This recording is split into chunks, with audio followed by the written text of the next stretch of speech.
El conocimiento ayuda a la humanidad. Cada día la ciencia y la tecnología llevan a nuevas formas de ver la vida y el futuro. Cada amanecer nos sorprende con algo nuevo para el hombre. Ecos de la ciencia, despertando curiosidad. Bueno, mis amigos, como les había indicado en la primera sección del programa Ecos de la Ciencia, tenemos un invitado muy especial el día de hoy, el economista Diego Palacios. Él es economista graduado en la Universidad Católica, hizo una maestría en la Universidad Estatal de la Florida y pues ha trabajado casi 30 años para Naciones Unidas.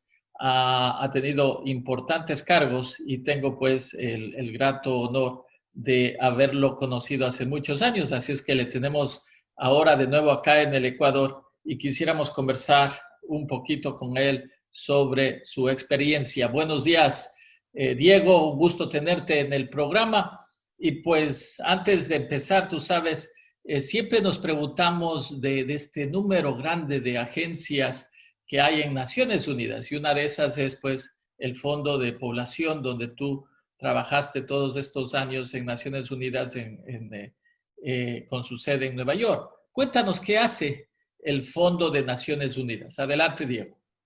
Bueno, en primer lugar, Francisco, un gusto estar contigo y con los escucha oyentes Y televidentes. y televidentes de Ecos de la Ciencia, un programa que ha ido ganando mucho espacio en el país y particularmente en el área de Quito y el norte. Así que un gusto. Y bueno, es incluso mucho más placentero estar contigo, porque como tú lo decías, nos conocemos desde hace mucho tiempo.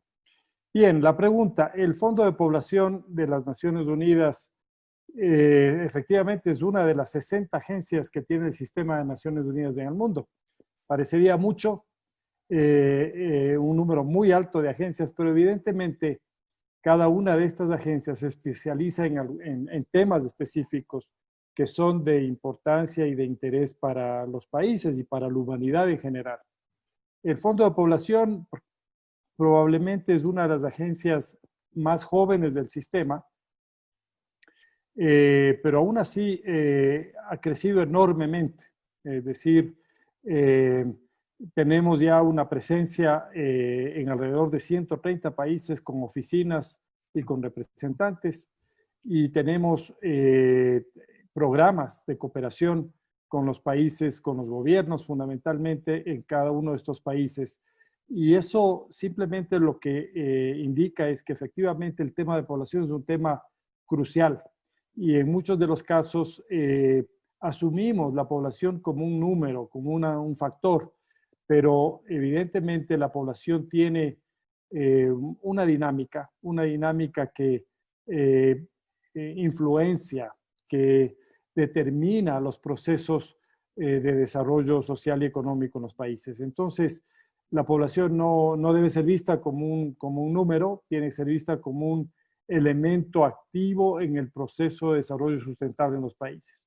Y en ese sentido, Diego, mirando pues tu hoja de vida extensa, hemos visto que has trabajado pues en varios, bueno, en Nueva York y en países de América Latina, pero me llamó la atención que tú fuiste representante del Fondo de Población en el país más poblado del mundo, en la India. Y ahí veo que estuviste varios años. Cuéntanos, ¿cómo es un trabajo sobre población en este país donde pues la situación de crecimiento poblacional es crítico y estamos hablando del país que ya superó los 1.000 millones de habitantes? Bueno, la verdad que servir en la India es realmente para el Fondo de Poblaciones tener una medalla en el pecho, ¿no? Porque, como tú dices, Francisco, India es el segundo país más poblado del mundo. Estamos hablando de aproximadamente 1.400 millones de personas en un solo país, solamente superado por la China, que todavía sigue teniendo una población mayor. Pero en este momento, debido al rápido crecimiento poblacional de la India, muy probablemente hacia el año 2027, o sea, más o menos en 7 años, la India va a pasar a ser el país más poblado del mundo. Y efectivamente, trabajar en la India es un reto, porque se trata de un país, bueno, la democracia más grande del mundo, con estados casi independientes en muchas de las áreas. Y por supuesto, además, Francisco, y esto es muy importante para los que nos escuchan y que nos ven, la India es un subcontinente, es decir, es un país de países, porque hay una variedad cultural, económica, histórica impresionante. Entonces, la dinámica poblacional también refleja esa diversidad de la India, ¿no es cierto? Tienes, para resumir muy rápidamente, tienes el norte de la India, la zona probablemente más pobre de la India, con niveles educativos bajos, con una situación en términos del estatus de la mujer también muy limitado. El ícono, por ejemplo, de un estado de ese tipo es Bihar. Un estado, solo un estado tiene 100 millones de personas. Y efectivamente los niveles de pobreza, los niveles de... y bueno, tú sabes que pobreza y crecimiento poblacional y fecundidad de la mujer van atados de la mano, con un número de hijos por mujer en promedio, estamos hablando en promedio de alrededor de 6 hijos por mujer, incluso en algunas comunidades más altas. Entonces, tienes ese norte de la India con una problemática social, económica complicada, y tienes el sur de la India, por decirte algo, Tamil Nadu, o Kerala, ¿no? Un estado también importante, 80 millones de habitantes, donde efectivamente tiene indicadores casi comparables a muchos de los países más desarrollados de América Latina, con niveles educativos de la mujer altos, con participación de la mujer de manera mucho más importante que en otras áreas de la India. Entonces, el llegar a servir a la India en un puesto como el que estuve en el año 2016 es muy complejo, porque tienes que tener un programa que se ajuste a esa gran diversidad. Es como decir, tenemos un programa de cooperación en población para América Latina, aunque América Latina es mucho más homogénea, ¿no es cierto? Sí. Y además de población es casi dos veces y media menos que la India. Entonces es muy complejo. Pero para abreviar, yo quería decirte que en la India, sobre todo en la zona norte, en la zona más pobre, los temas tienen que ver con acceso a salud, acceso a educación, el tema de la fecundidad, por ejemplo, una fecundidad altísima, estamos hablando, como te decía, 6 hijos por mujer, que eso evidentemente lo que hace es reproducir las condiciones de pobreza, no solamente en las generaciones actuales, sino en las generaciones futuras. El gobierno de la India ha hecho mucho esfuerzo, invierte mucho. El rol de Naciones Unidas en la India no es un rol de financiar proyectos, es un rol más bien de asesoría técnica al gobierno de la India, justamente para formular programas, que muchos de ellos la India los financia, para formular programas que justamente ayuden a mejorar el acceso de la mujer a los servicios de salud, el acceso de los jóvenes a los servicios de salud, y en este sentido realmente hacer que las mujeres y las parejas tengan el número de hijos que quieren tener. Todo esto va muy ligado a la economía. En el sur, en cambio, es otro tipo de programa. Un programa mucho más pensado, por ejemplo, en los temas de juventud, en cómo la India puede aprovechar ese bono demográfico que está todavía en sus manos, justamente para poder invertir más en educación, en la formación profesional, técnica a los jóvenes, y que esos jóvenes puedan contribuir al desarrollo de la India. Entonces, es un tema muy complejo. Evidentemente nosotros nos enfocamos más hacia las áreas más necesitadas, más pobres, pero también tenemos una visión de país, tenemos una visión de conjunto de la India, donde realmente lo que hace el Fondo de Población es apoyar esas potencialidades que tiene la India como país, y si se toman las medidas de política económica y social que son pertinentes, realmente la India puede ser el gran país donde realmente vamos a encontrar niveles de desarrollo tecnológico mucho más importantes de los que tiene en este momento. Ese es el rol. Es un rol difícil, hay mucha demanda, pero también hay mucha cooperación con otras agencias, con el sector no gubernamental, por ejemplo, pero también con el gobierno de la India fundamentalmente. Y por curiosidad, cuéntame, esto que se llaman ustedes los expertos en población, ¿cuál va a ser o cuándo llega a su punto de equilibrio? Es decir, ¿hasta en qué año y cuál va a ser la población de la India máxima de Sí, acuerdo a mira, las proyecciones actuales? sí, mira, la India es un país que está reduciendo su tasa de fecundidad. Tengo un dato aquí, por ejemplo, la India llegará en el año 2100 a aproximadamente 1.450 millones de personas, que en realidad de un span de un periodo de 80 años no es una cifra significativa, pero justamente eso lo que quiere decir es que hay un esfuerzo muy grande del gobierno justamente para tratar de mantener esa tasa de crecimiento en niveles que sean sustentables en el futuro. Entonces, la India pasaría de 1.366 millones actualmente alrededor de 1.450 millones de habitantes en el año 2100. Y a partir de ese año, la India comenzaría ya a ver su población de crecer. Obviamente, estas son proyecciones y son Claro, proyecciones a muy largo plazo. No sabemos qué otros factores pueden influir, pero son proyecciones de Naciones Unidas y es la variante media, no es la más alta ni la más baja la que estamos utilizando para definir estos niveles de población. Quiero comparar esto con algo que es muy interesante y yo creo que para quienes nos ven y nos escuchan, es muy importante considerar esto. A veces no, digamos, nos enfocamos en los países asiáticos porque efectivamente son los que tienen en este momento un volumen grande de población, pero creo que el gran problema de crecimiento poblacional de la humanidad está en el África, ¿sí? ya. Y en el África subsahariana, donde realmente las condiciones, a pesar de que ha habido adelantos significativos de muchos países, pero la población vive en una situación mucho más complicada, más compleja. Por darte un dato, o por darles un dato, el África subsahariana en este momento tiene alrededor de 1.066 millones de habitantes, ¿no es cierto? Sí, Es una población significativa, es grande, pero aún así en este momento estamos viendo todas las dificultades que tienen los países para poder sacar adelante a esa población en términos de acceso a salud, a educación, al desarrollo, etc. En el año 2100, esa población será de oh, 3.775 millones de habitantes. o sea, casi 4 veces Es decir, en un periodo prácticamente de 80 años. exactamente. Y es ahí donde realmente está el tema de población. Ya no está en el Asia. Evidentemente sí, en el Asia hay mucho que hacer por el volumen de población, por supuesto, Actual. pero el crecimiento poblacional más, digamos, llamativo y que más nos debe preocupar, sobre todo aquellos que pensamos en todo el tema de la globalidad, es el tema de África.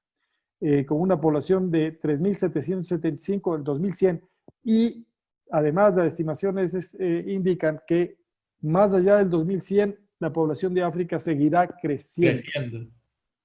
Qué ¿no es cierto? barbaridad. Mientras ya Asia ya comienza a crecer y obviamente América Latina ya en el año 2070, 2080 comienza ya a crecer en términos de volumen de población, el África sigue creciendo. Entonces, la pregunta realmente de desarrollo global y desarrollo sustentable es, ¿qué va a pasar en África? ¿Qué tenemos que hacer? ¿Cómo podemos ayudar a los países en África para que puedan manejarse, para que puedan trabajar con ese volumen de población inmenso? Entonces, de ahí hay una serie de implicaciones enormes que tienen que ver con algunos de las tendencias que estamos viendo ahora cuando hablamos, por ejemplo, esas poblaciones que cruzan en esas balsas del Mediterráneo para poder llegar a Europa a conseguir un empleo.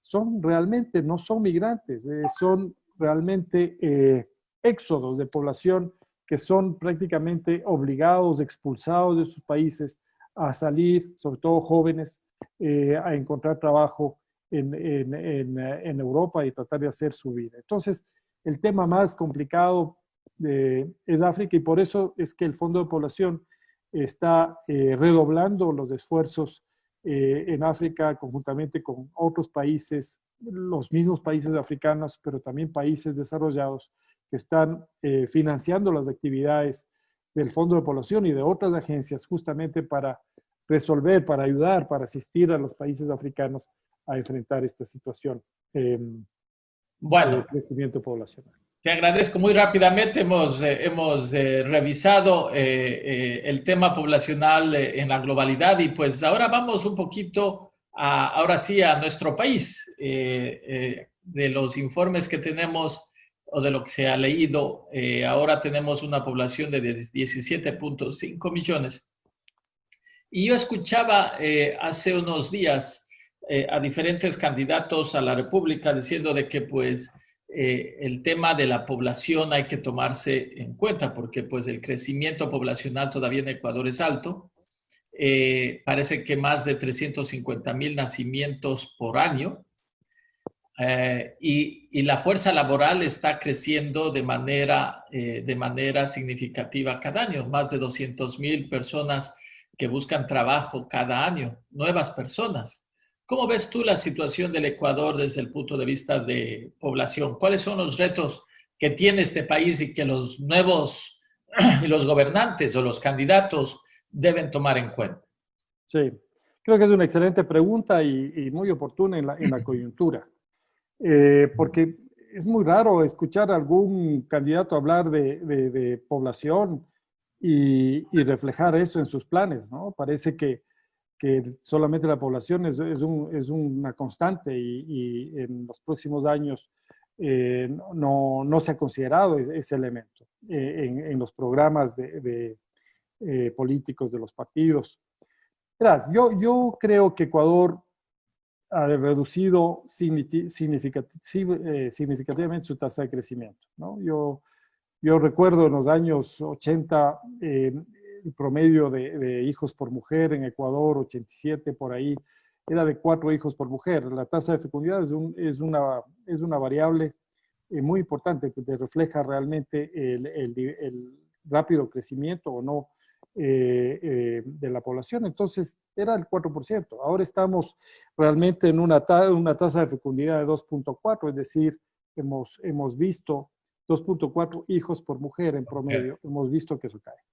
El tema es que nuevamente en la parte demográfica en Ecuador se refleja lo que ocurre a nivel societario, es decir, las diferencias entre clases, ¿no es cierto? Entonces si tú analizas esa tasa de fecundidad por nivel educativo, te das cuenta que las mujeres que no tienen educación o que tienen una educación básica primaria son las que más alta tasa de crecimiento tienen, de fecundidad tienen. Entonces, lo que pasa es que si seguimos así, manteniendo esas diferencias sociales y económicas y manteniendo esa diferencia, digamos, en términos de la fecundidad, lo que está ocurriendo es que realmente estamos expandiendo o multiplicando, cayendo en lo que se denomina este círculo vicioso, ¿no? De alta fecundidad y pobreza. Y obviamente las familias pobres tienen muchas menos posibilidades ahora de resolver los temas de educación y salud de sus hijos. Entonces, muchos de esos hijos van a estar, digamos, en situaciones complicadas en el futuro al no poder competir en un mercado que es cada vez más integrado, más global como el ecuatoriano. Se aspiraría que así sea, por lo menos en los próximos años, y en el que tengamos que competir justamente para traer esos dólares que la economía requiere para poder mantenerse. Entonces, uno en Ecuador hay, es decir, si tú ves globalmente, no hay un caso como el africano, donde tienes altísimas tasas de fecundidad. Aquí más bien es la diferenciación entre sectores sociales y eso se refleja también en tasas de mortalidad y fecundidad. Entonces, para los próximos, paso a otro tema. Ecuador, al tener ya una transición demográfica, tiene ahora una población en capacidad de producir que es muy importante, porque el número digamos, de personas dependientes en el hogar es cada vez menor. Entonces se abre lo que los demógrafos denominamos un bono demográfico, una ventana de oportunidad. ¿Por qué? Porque tenemos mucha más gente joven o en edad de trabajar que pueden aportar al desarrollo. El tema es que esa ventana de oportunidad o ese bono demográfico tiene que explotárselo, no es automático. ¿Y cómo se lo explota? Fundamentalmente invirtiendo en mejorar las capacidades técnicas, profesionales, educativas de esa población joven que va a trabajar y que va a ser el motor de la economía del país. Y ahí estamos fallando.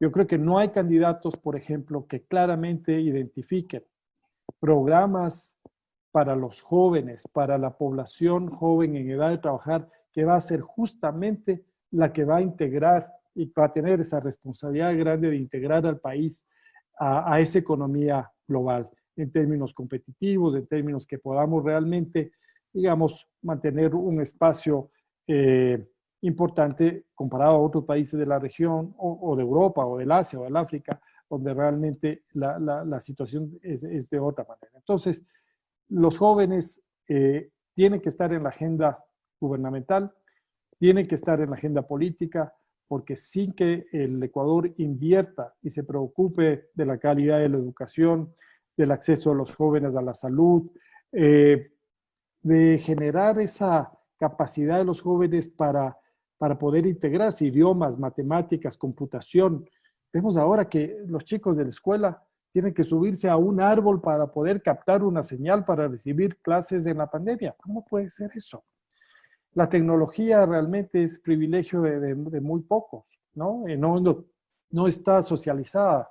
Entonces, ahí hay una gran agenda pendiente y yo creo que el político, el partido político que comience a identificar a los jóvenes de manera honesta, no populista, no para tratar de comprarlos, sino para tratar realmente de generar programas en favor de este grupo, podría tener un gran eco y además hacer un gran servicio para el país. El otro tema son las mujeres, Francisco. Ya. Yo creo que si bien ha habido un desarrollo y una incorporación de la mujer en la economía importante en el país, yo creo que todavía hay sectores de mujeres que, sobre todo nuevamente los más pobres, que no están siendo potencializadas para que puedan realmente participar activamente y en equidad con el hombre en la economía. Yo creo que ahí el hecho de que, por ejemplo, lo que decía antes, tengamos altas tasas de fecundidad en cierto tipo de sectores sociales, hace que pensemos que la mujer todavía no tiene acceso a la salud, no tiene una salud reproductiva buena, no tiene información, no tiene acceso a decidir el tamaño de la familia. Y aquí un paréntesis, Ecuador tiene una de las tasas de fecundidad adolescente más altas de América Latina. Estamos hablando de que prácticamente 1 de 4 mujeres son madres y son adolescentes. Entonces, esto realmente lo que hace es repercutir nuevamente en esa transmisión intergeneracional de la pobreza al momento en que, qué sé yo, 1 de cada 4 mujeres ya es madre antes de los 18 años. ¿Y eso a qué crees que se debe en el Ecuador? ¿Por qué tenemos esa tasa tan mala? ¿Puede ser temas religiosos, temas de educación? ¿Qué es lo que nos pone en una situación tan mala? Yo creo que es una mezcla de varias cosas, ¿no? Yo creo que todavía seguimos teniendo una cultura que ve todos estos temas de la sexualidad de una manera muy conservadora.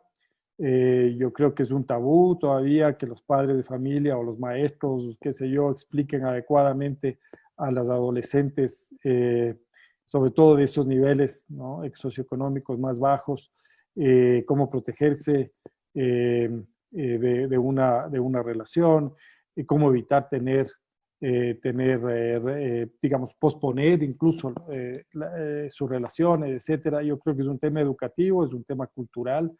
Es un tabú para muchas familias, incluso para muchos profesores que deberían hablar sobre estos temas. Lo que hacen es llegan a esa parte del libro, del texto y dicen, bueno, esta parte sobre la sexualidad, léanlo en su casa, si tienen una pregunta, vengan la próxima semana y me la hacen, pero tampoco lo abordan de una manera natural y madura todos estos temas y responsable, ¿no? Entonces, hay ese tema de la cultura, la educación.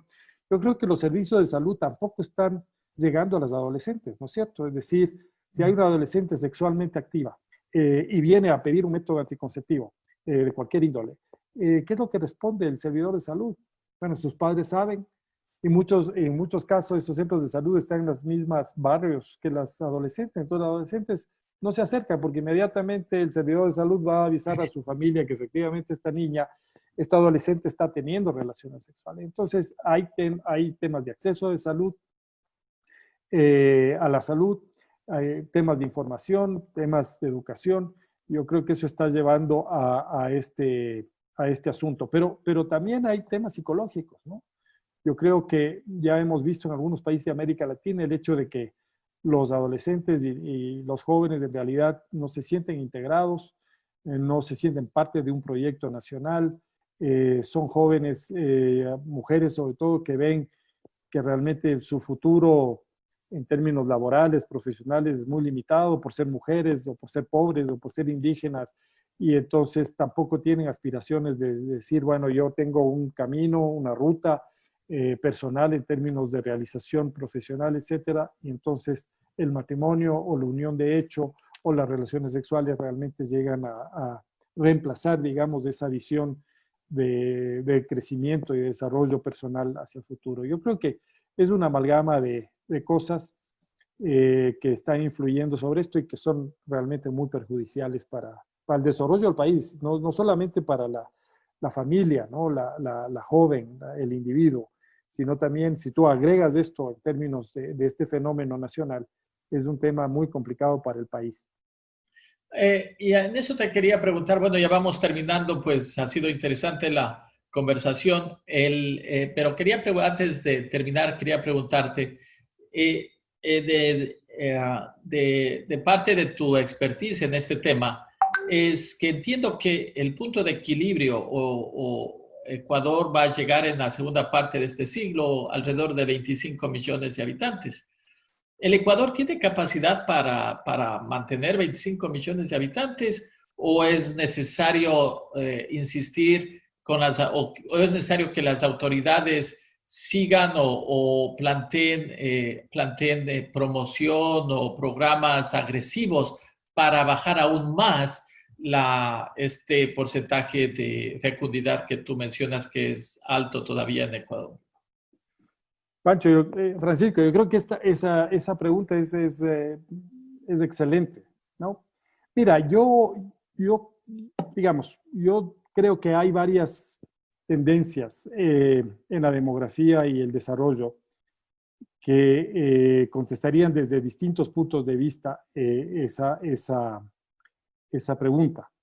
Yo creo que hay gente que todavía dice que efectivamente los países y el Ecuador necesita tener una política muy agresiva de control de la natalidad, de planificación familiar, de derechos sexuales y reproductivos, y otros que dicen no hay que hacer absolutamente nada porque el desarrollo se encarga de resolver esto.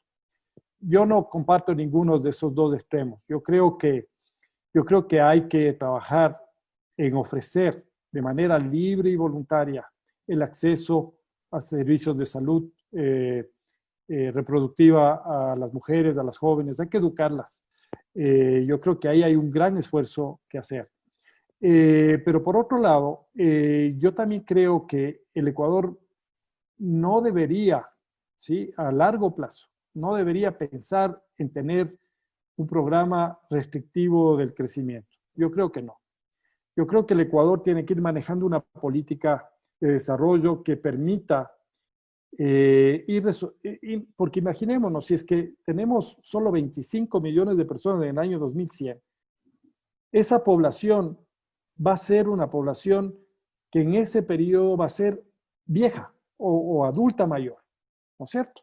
Estamos hablando de que en América Latina, hacia el año, y te doy el dato, 2050, 2060, va a tener 31% de la población de 65 o más años.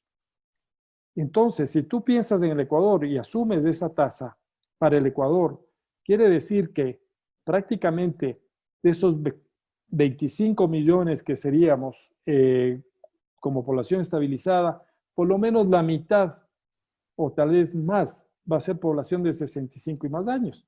Y eso para una economía es muy peligroso, es lo que está pasando en Europa en este momento. Entonces yo creo que el Ecuador tiene que mantener una política poblacional que sea flexible, ¿no es cierto? Que permita resolver estos problemas de coyuntura como el embarazo adolescente, como el crecimiento poblacional alto, sobre todo en determinados grupos, y dándole servicios y con una proyección de respeto a los derechos humanos, a la libre decisión voluntaria, etcétera, a las personas, que eso debe estar en todo programa político. Pero al mismo tiempo, yo creo que el Ecuador tiene que pensar en que determinados sectores, que son de sectores que sí pueden contribuir con hijos, hijas, que pueden educarlos, que pueden mantenerlos, que pueden generar realmente una población, digamos, educada, etcétera. Yo creo que el Ecuador sí tiene que motivar también a largo plazo para que esas familias sigan teniendo hijos que posteriormente en 20, 30, 40, 50 años puedan integrarse de manera productiva y hacia adelante a la economía. Entonces, con esto lo que quiero decir es que no tenemos que pensar en una política de población totalmente agresiva, restrictiva del crecimiento. Tampoco podemos dejar, digamos, que las decisiones de población, etcétera, no fijen, digamos, esa vista hacia el largo plazo. Y creo que la política de población tiene que ser una política flexible, que vaya resolviendo el corto, el mediano y sobre todo el largo plazo, para no caer en lo que muchos países de Europa, como te decía, están en este momento, que tienen una población envejecida, que no pueden, digamos, ya sobrepasan los 65 años, que su capacidad de contribución va a ser menor. Obviamente aquí, evidentemente, tiene que ver también con ciertos elementos, ¿no?, que tiene relación con la esperanza de vida, la edad de retiro, que en muchos países se está hablando, en Europa, por ejemplo, de elevarlo, incluso aquí en el Ecuador se ha discutido, porque seamos también claros, o sea, a los 65 años, yo creo que muchos todavía seguimos en la capacidad de seguir contribuyendo, tal vez no de manera física, pero sí de manera intelectual. Entonces, tu pregunta es valiosísima y eso es justamente lo que se esperaría de una política de Estado, no de gobierno, que mire el corto plazo, resuelva los factores, elementos, contradicciones que están en este momento, como el embarazo adolescente, pero que adicionalmente vea el largo plazo y que nos diga realmente y que genere políticas, sobre todo políticas que promuevan ese doble rol de la mujer, el reproductivo y reproductivo, que a la mujer le permita seguir tomando decisiones respecto a procrear, a tener hijos, sin necesidad de afectar el desarrollo profesional y sus aspiraciones como todo ser humano hacia el futuro. Entonces ahí está la clave y eso es lo que no se habla, eso es lo que no se dice.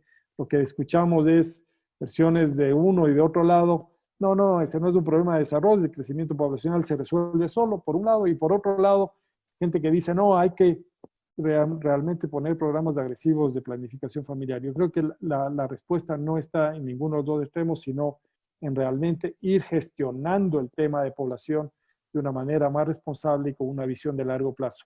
Porque no queremos, digamos, tener tasas de crecimiento demasiado altas en este momento, pero tampoco queremos tener una población envejecida que no pueda contribuir al desarrollo nacional en el futuro. Entonces es un balance el que hay que tener.